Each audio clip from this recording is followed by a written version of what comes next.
Welcome to another installment of Monday Q&A. I hope you've all had a fantastic weekend. I want to say a massive thank you to everybody who made it out to the Ragdoll show in Melbourne on Friday night. It was great to meet a bunch of you in the real world, and it was a pretty awesome show. I always love playing in Melbourne, but that is probably one of the best attended shows that we have done over there, and definitely one of the loudest. I don't think I've been that loud on stage in a little while. A big thank you to my buddy Shane Williams as well for letting me borrow his Axe effects. And I probably look a little bit worse for wear at the moment, but I actually feel pretty good. It was a great weekend. And again, I want to say thank you to everyone who came out and to everybody who has taken the time to listen to the new Ragdoll single, Sky's Limit. If you want to support what I'm doing here on the channel, or you want to check out some of the music that I make with Ragdoll, check the video description. There's a link to our Bandcamp. There's a link to my Patreon. You can come and join the Discord server and hang out. And of course, if you would like me to answer one of your questions on next week's Q&A video, put it in the comment section below. Let's rip straight into this week's questions. A shout out to everybody who recommended some Brazilian rock and roll last week. A lot of people mentioned the band Dr. Sin, and I have to say thank you for reminding me about them. I feel like maybe 100 episodes ago or something like that, somebody asked if I had checked out Dr. Sin before, and I'd only gone and listened to a little bit of stuff, but I've spent some time listening to it and can highly recommend it. I also need to correct my error last week when I said the band Rata Blanca are from Mexico. They are, of course, from Argentina. And if you like your kind of Malmsteen, Blackmore stuff, you got to go and do yourself a favor and check some of them out. Made me think that it might be nice for me to put together like a monthly playlist or something like that, so you can all come to the Q&A videos, suggest some music, I can go and check it out and add it to a monthly playlist, or maybe like a playlist linked to the Discord server or something like that. If that's something people are interested in, let me know in the comment section below, and I am always happy to do that. My favorite pickup combination. It was pointed out to me that I don't feature any HSS guitars on the channel. I do have one. It's kind of in pieces at the moment though, and I have thought about adding a humbucker to the bridge of my main 1977 Fender Strat. Anytime I think about that though, I play on the bridge single coil on that, which is a Sir ML pickup, and it sounds pretty fantastic. So I think that guitar is just going to stay as is. The HSS is a great combo. I love a bridge humbucker tone for rhythm playing. I love a Strat neck pickup as well. So that's pretty sweet. But I think my actual favorite pickup combo now, I was really into the P90 in the neck and humbucker in the bridge, but the pickups in my PRS DGT really hit the spot for me. The fact that you've got individual volume controls, you can split the coils, and just the way the pickups are voiced is phenomenal. I really do like that kind of standard McCarty wiring on a PRS. I've got that in one of my custom 24s, the one that I played on the weekend. So that adds some nice versatility, but I think the DGT just kind of takes it to the next level. So if I ever had a signature PRS or something, it would probably look like my SC245, but it would probably have a pickup wiring a bit more like the DGT. Speaking of the DGT, is that the new number one in the arsenal? Ooh, it's getting there, isn't it? I think I'm coming out of the honeymoon phase and still loving that guitar. I've been actually playing it in drop C a lot more recently, and it holds up really well to my main SC245 for the Ragdoll stuff.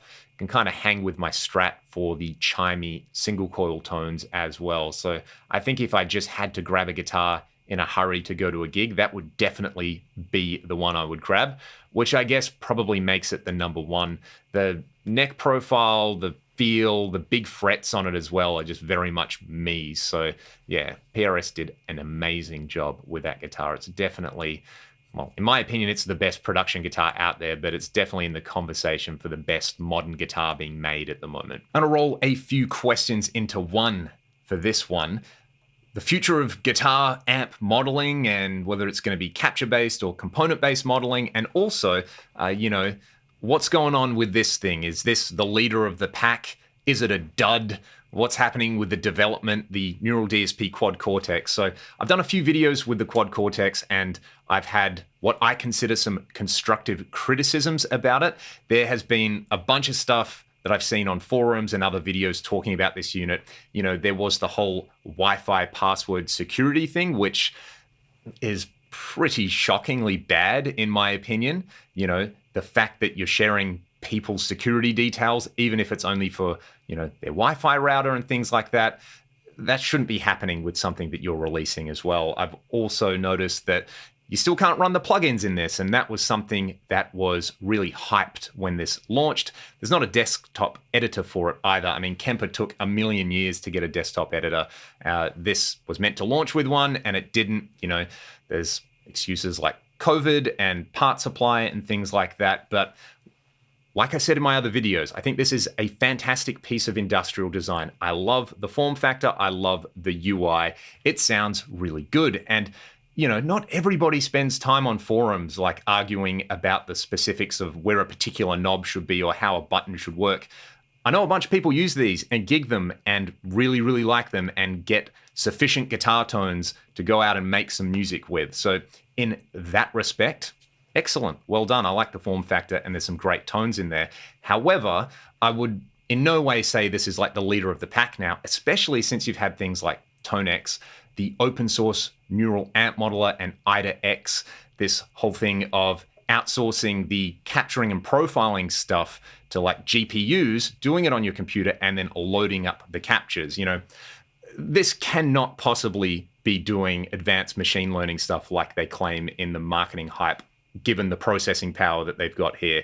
You know, I'm not sure what's going on under the hood. I know some people have hacked into this. You know, there's just been some really bad optics around the Quad Cortex, in my opinion, whether it's, you know, shutting down like the GitHub thing where people kind of hacked into this to open it up, whether it is the closed ecosystem, whether it's the very glacial pace of updates, whether it's the Wi-Fi router thing. You know, I can understand why people are really put off with this. For me, there's just a bunch of features that it doesn't have compared to the competitors like the Fractal stuff, the Line 6 stuff, even the Boss stuff out there. I know people bag about or bag out the Boss modeling, but I think it sounds really, really good. And they've got a really complete effect ecosystem. I'm not saying anything I haven't said at this stage, but the thing with this is the so-called killer app was the fact that it could do capturing. And now you've got stuff like ToneX, and you've got the mod stuff, which is running IDA-X, and you've got the open source neural amp modeler, which is at a much lower price point. I personally think Neural DSP probably should have just put out a capture player rather than try to go for like, you know, an everything at once kind of unit. A capture player that had this user interface that was around the price of ToneX would be amazing, because the thing that frustrates me about ToneX is the user experience. I think it sounds great, but again, you know, you just want to put something on your pedal board with your existing pedals, then that's probably going to be the way to go. I'm flogging a dead horse at this point. I think you all get what I'm saying in here. But in terms of the future of modeling, I think it's going to be that combination of component-based modeling and the machine learning stuff.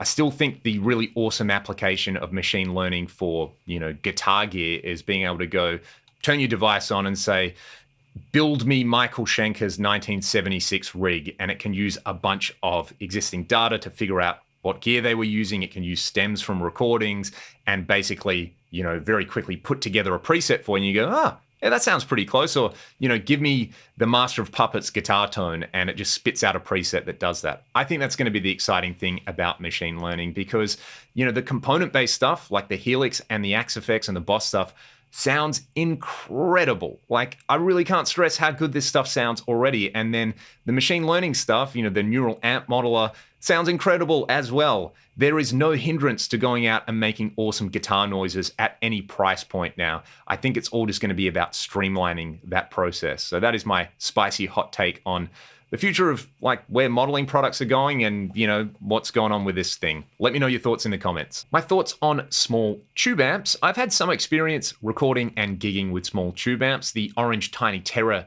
series would be the ones that I've probably used the most. My very good friend and podcast co-host Troy Naberband bought an Orange Tiny Terror maybe 2010, 2011. Troy can correct me there. And I actually borrowed it off Troy for a while to do some fly dates. Liked it so much that I went and bought an Orange Dark Terror. I bought that because it had an effects loop and gigged that for years and love the way that sounds. I've also done a lot of gigs with the Fender Blues Junior. Ryan, singer in Ragdoll, has a pair of Blues Juniors, and yeah, Blues Juniors in stereo is an awesome thing for small gigs. I think I was doing that with an always-on tube screamer and then another tube screamer as a boost, playing a telly, doing lots of gigs with Troy, as I just mentioned, in like 2010, 2011, and having a blast with that. That was a really great learning experience, coming away from only ever using Marshall stacks to using these small little valve amps and getting to crank them. I've got a Fender Deluxe Reverb now as well, which I love the sound of. I think I finally get what makes those amps tick. Also, the Cherryatone Son of Yeti is another amp that I have used and loved. I really like the 6v6s in it. I thought I didn't like EL84s for a long time, and EL84s for high gain tones, they may not be the best match. Definitely like the 6v6s for the smaller amps, I think, but I'm skeptical of my own, distaste for EL84s. I think I've got to try some more EL84 amps that are really designed and voiced for high gain stuff. I mean, big amps and, big iron, as people like to say on the forums, definitely do a thing that's different, but, cranking up a small amp can be an awesome experience. And, running a Blues Junior through a 4x12, that is awesome. Next question comes from friend of the channel, Neil. Shout out to Neil and Kale down in Bunbury in Western Australia here. Neil noticed that we put out a new single. Are we going to be putting out a bunch of singles, or will we put out the rest of the Ragdoll songs as an album? I really like the single process at the moment. You can put out a song, you can do a launch, you can do a video, you can really spend some time on the mix and, just letting things kind of marinate. You get like a really focused creative process in that way, and less things fall through the cracks. I want to put the album out at some point, and I want to put it together with some national and international touring, because those things reinforce one another. You can promote the album, you can promote the tour. It's going to be fun to have a bunch of new tunes to play. We played the new song Sky's Limit on the weekend, and it fit into the set really, really well. I've also had a bunch of people send me lovely messages about that song and say it's their favorite Ragdoll song to date. I love the song, of course. I love all the songs we've done, but to me, it felt like a kind of particularly weird one for us. So it's pretty awesome to know that people really, really dig it. So yeah, there's a bunch of other songs which attract, which just need the same spit and polish on them. And, I never want to promise stuff and be like, oh, by the end of the year, we'll have something else out. The focus now shifts from the thing we've just done to thinking about what we want to do next. So I'm just going to try and recover from the weekend and still make sure I actually know all my parts for the new song, and then we'll start to think about what we're going to do next. It should be fun regardless. This is an impossible question, but I'm going to do my best to answer it. It comes from friend of the channel, Tim. John Sykes or Doug Aldrich? I can't make that choice, Tim. You know that. They're both two of my favorite guitar players of all time. They are phenomenal musicians. I love Doug's stuff with Lion and Burning Rain and Bad Moon Rising. He played with Ronnie James Dio. He played with Whitesnake. He's had an amazing career. John played with Thin Lizzy, played with Whitesnake, played on the Blue Murder albums and wrote them and sang them. John's a real triple threat songwriter, singer, guitar player. Doug's probably just best known as a really, really handsome guitar player, like, the best abs in the game and some amazing chops and a really unique style. So yeah, I can't choose between them. At the level that those guys play, it's amazing and it's awesome. And I just want them to put out more music. So Doug is someone I would love to have on the Gear podcast as well. I've had some friends who know Doug and said he's a fantastic dude. So it'd be really interesting to pick his brain about like his modified Marshalls and, just how long he's been playing at such a high level and insights he's learned. And, I just want to hear some more music from John as well. The world needs more John Sykes in it. So thank you for the question, Tim. Can't answer it in any way. I don't know why anyone would want to choose between those two. We just got to cherish them while we have them. What happened to the full stack that you would have seen in a bunch of my other videos? It's still here. It's just in storage. You can see there's like a storage rack behind me. I spent some time last year cleaning up a bunch of stuff in here, so I'm not just constantly falling over gear. And the stack looks really cool in the videos. It's a JCM 800 2210, 1960A and 1960B. They were actually my dad's Marshalls. He bought them brand new in the late 80s and gigged that full stack for years. Probably one of the reasons he is half deaf at the moment, and probably one of the reasons I'm half deaf as well. But it's a super cool thing. It's just something I'm not using in here at the moment. But I need to pull out the 1960B cab with the old G12 T75s in it and do a video with it very soon. Do I like the Ramones? Of course I like the Ramones. Everybody should like the Ramones. They're a fun band. I also, did a lot of skateboarding in my teens, and the Ramones are one of the best bands to skate to. I first heard them on The Simpsons. There's that appearance on there, the Smithers have the Rolling Stones killed, which still absolutely gets me every single time. And I heard the song Now I Want to Sniff Some Glue on a skateboarding video early on, and I was like, you can just write songs about stupid stuff. This is great. This is way, way more fun to just kind of play a couple of power chords and, sing about sniffing glue or sing about anything that you want. There's no rules. So I was never massively into punk as a kid, but, you just have to like the Ramones, whether you like punk or not. If you like guitar noises, they're one of those bands where it's worth going out and learning a few songs and just realizing what a great rhythm player Johnny Ramone was as well. And yeah, there's a few really good kind of docos on YouTube and things like that as well for anyone not into it. But, you can have fun and play music at the same time. What a revelation. One last one for this week. Am I going to do a lesson on the Sky's Limit solo? I will. The first half of that solo is very worked out. It's basically a really worked out melodic part and then pentatonic chaos. So I actually have not gone and transcribed what I played in the pentatonic chaos bit. That's more of a kind of feel thing for me, where it's like I start around here, I do some stuff, and I kind of end up here. And, in the heat of the moment, I'm going to play whatever I play. I've always admired players that just kind of do something slightly different every time rather than just recite the solos. So I'll do a lesson on like the thought process behind it, how I came up with it. I'll play you the stems of just the raw solo as well, and I'll kind of go through and maybe teach myself some of the licks as well. So let me know if there's any specific parts that you would like to learn, and I'll try address those in a video.